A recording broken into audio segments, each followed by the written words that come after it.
जैसा कि हमें पता है पैराडाइज का सीजन 1 खत्म हो चुका है, तो मैंने सोचा क्यों ना सीजन 2 की थ्योरी पर बात की जाए। पैराडाइज के सीजन 1 का फिनाले दिमाग को हिला देने वाला था। उसकी एंडिंग फुल सॉलिड थी और सीजन 2 के लिए जबरदस्त सेटअप भी कर दिया। जो भी नेशनल सीक्रेट्स कार्ल ब्रैडफोर्ड छोड़ गया था, अब वो जेवियर कॉलिंस के काम आएगा ताकि वो सर्वाइवर्स को बचा सके और हाँ, अपनी वाइफ को भी। लास्ट एपिसोड कॉलिन के एक प्लेन N559108 पर चढ़ने के साथ खत्म हुआ। उसके डैड फ्रेड हमेशा चाहते थे कि कॉलिन्स भी उसकी तरह एक एयरमैन बने, लेकिन ऐसा नहीं हो पाया। इसलिए उसने एकेडमी ज्वाइन की और आगे जाकर प्रेसिडेंट के सिक्योरिटी डिटेल का हिस्सा बना। तो जब कॉलिन्स खुद प्लेन उड़ा रहा है तो इसका एक अलग ही मायने है, क्योंकि जो आदमी अपने फ्लाइंग टेस्ट में फेल हो गया था वही अब दुनिया की बची कुची उम्मीद को बचाने जा रहा है। कॉलिन्स ने डॉबिन एयर रिजर्व बेस के कोऑर्डिनेट सेट किए, क्योंकि उसका मानना है कि वहाँ उसकी वाइफ और वो लोग हैं जो अटलांटा जॉर्जिया में तबाही के बाद भी बचे रहे। पैराडाइज का सीजन 2 ऑफिशियली अनाउंस हो चुका है और अब कहानी कॉलिन्स के इस मिशन को फॉलो करेगी जिसमें वो बाहर की दुनिया में जाएगा।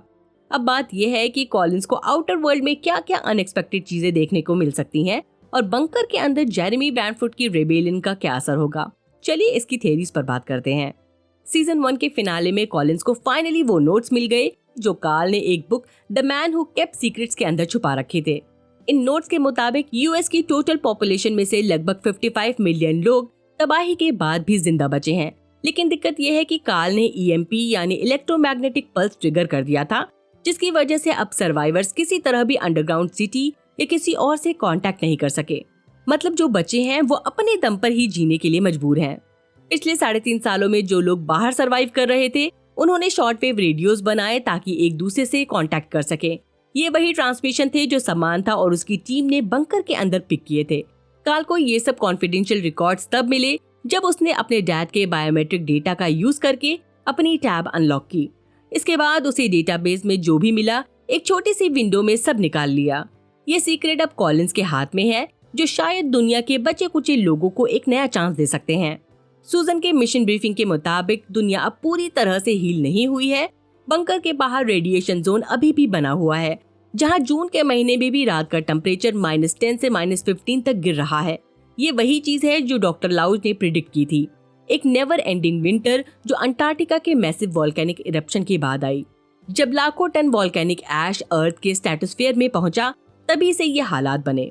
असल में सनलाइट ब्लॉक हो गई और उसका डायरेक्ट इम्पैक्ट ग्लोबल टेम्परेचर पर पड़ा। रेडिएशन का एक और रीजन ये हो सकता है कि कोलोराडो के आसपास कोई परमाणु एक्सप्लोड हो गया हो। तो हाँ, समांथा ने कॉलिन्स की वाइफ टेरी की एक ट्रांसमिशन पिक की थी, लेकिन इसका मतलब ये नहीं कि वो अब भी जिंदा है। अगर वो जिंदा है भी तो भी उसमें रेडिएशन एक्सपोजर का बड़ा रिस्क है। इसका मतलब ये है कि टेरी कब तक सरवाइव करेगी कोई श्योरिटी नहीं है। ऊपर से टेरी अब भी अटलांटा में है। ये डॉबिन्स छोड़ चुकी है अपनी फैमिली को ढूंढने के लिए, ये कोई भी नहीं जानता। सीजन 1 के आखिर में जब रॉबिन्सन ने कॉलिन से कहा कि वो ये मिशन सिर्फ अपनी वाइफ के लिए ना करे, तो ये एक हिंट हो सकता है। हो सकता है कि कॉलिन सीजन 2 में टेरी से मिल जाए लेकिन उसे वापस न ला सके। और अगर टेरी मर जाती है तो ये उसके लिए एक और बड़ा रीजन बन जाएगा कि वो सिर्फ अपनी फैमिली नहीं बल्कि पूरी ह्यूमैनिटी को बचाने के लिए लड़ाई लड़े। कार्ल की नोटबुक के मुताबिक अटलांटा जॉर्जिया का एवरेज टेम्परेचर 52 तक पहुंच गया है और यहाँ कई सर्वाइवर्स ने एग्रीकल्चर और ट्रेड रूट स्टैब्लिश कर लिए हैं। यही नहीं, उन्होंने पावर ग्रिड का एक हिस्सा भी रिस्टोर कर दिया है, जिससे अब वो दूसरे सेटलमेंट से दोबारा कनेक्ट कर पा रहे हैं। अब बाकी जगहों की बात करें, मैनचेस्टर, पोर्टलैंड और सेंट लुइस के एरियाज में जमीन काफी तेजी से हील हो रही है। मैनचेस्टर में गर्मियां और ज्यादा गर्म हो रही हैं और वीड्स दोबारा उगने लगी हैं, यानी यहाँ की जमीन उपजाऊ हो रही है।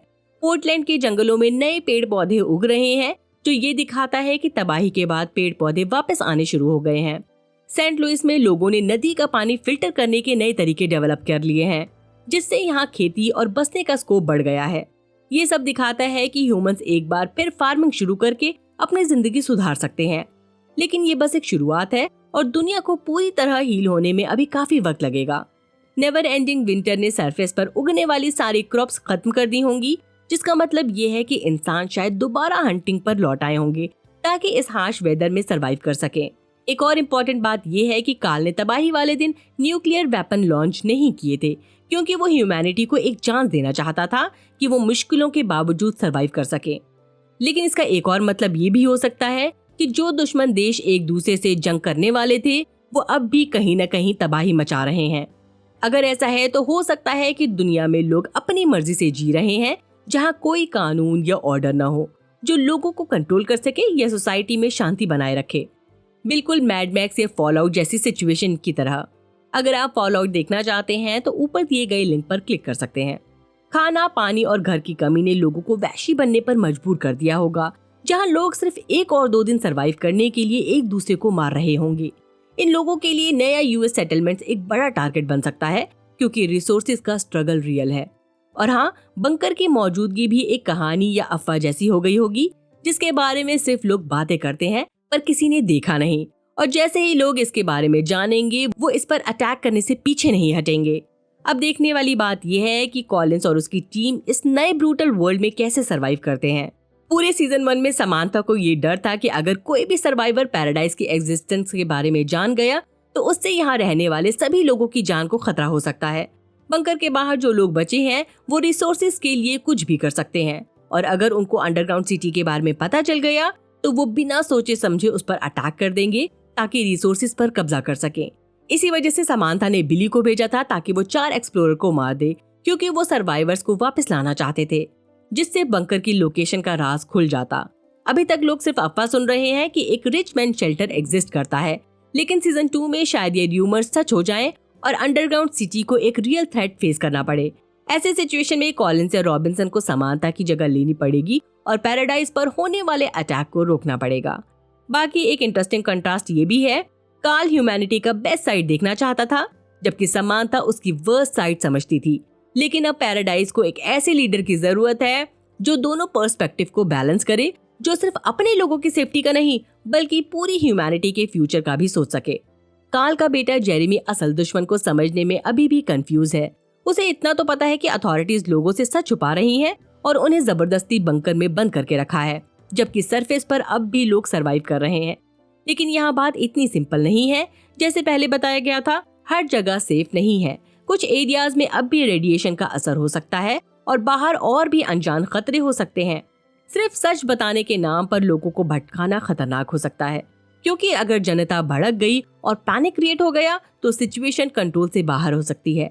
मुझे पूरा यकीन है कि पैराडाइज सीजन 2 में जेरेमी जैसे लोग अथॉरिटीज को फोर्स करेंगे कि वो शेल्टर के दरवाजे खोल दें ताकि वो लोग अपनी मर्जी से बाहर जा सकें। लेकिन ये डिसीजन सिर्फ फ्रीडम का नहीं होगा, बल्कि एक ऐसा जुआ होगा जो पैराडाइज के फ्यूचर को या तो बचा सकेगा या फिर उसे बर्बाद भी कर सकता है। अगर आइडियल सिचुएशन होती तो समांथा कभी भी इन रेबल्स की मांगों के सामने नहीं झुकती, लेकिन अब जब वो नहीं है, नए प्रेसिडेंट हेनरी शायद इस गुस्से से भरे मॉब को कंट्रोल न कर सके और मजबूरी में उन्हें बंकर के डोर्स खोलने पड़े। पर दिक्कत यह है कि जब लोग बिना प्रॉपर सामान के बाहर निकलेंगे, वो बेसिकली अपनी मौत को दावत देंगे। रेडिएशन उन्हें धीरे धीरे या फौरन मार सकता है। सुसन ने रिपोर्ट दिया था कि वो सिर्फ 31 घंटों तक की रेडिएशन को झेल पाई थी, वो भी तब जब उन्होंने हैजमेट सूट्स पहने थे।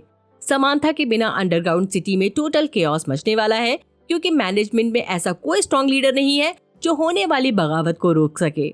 शायद सिर्फ कॉलिंस या रॉबिन्सन इस क्राइसिस को हैंडल कर सकते हैं। मुझे लगता है सीजन 2 में कॉलिन शायद वक्त पर वापस आ जाएगा ताकि लोगों को सच बता सके कि सरफेस अभी भी पूरी तरह सेफ नहीं है। अगर लोग बिना सोचे समझे बाहर निकल पड़े तो पैराडाइज सिर्फ नाम का पैराडाइज रह जाएगा। वहीं तुराबी का डिलेमा अभी भी सबसे ज्यादा इंटरेस्टिंग है। वो एक ही इंसान है जो अब तक मानती रही कि समांथा पूरी इविल नहीं है, लेकिन उसके ब्रूटल एक्शंस ने सब कुछ बदल दिया।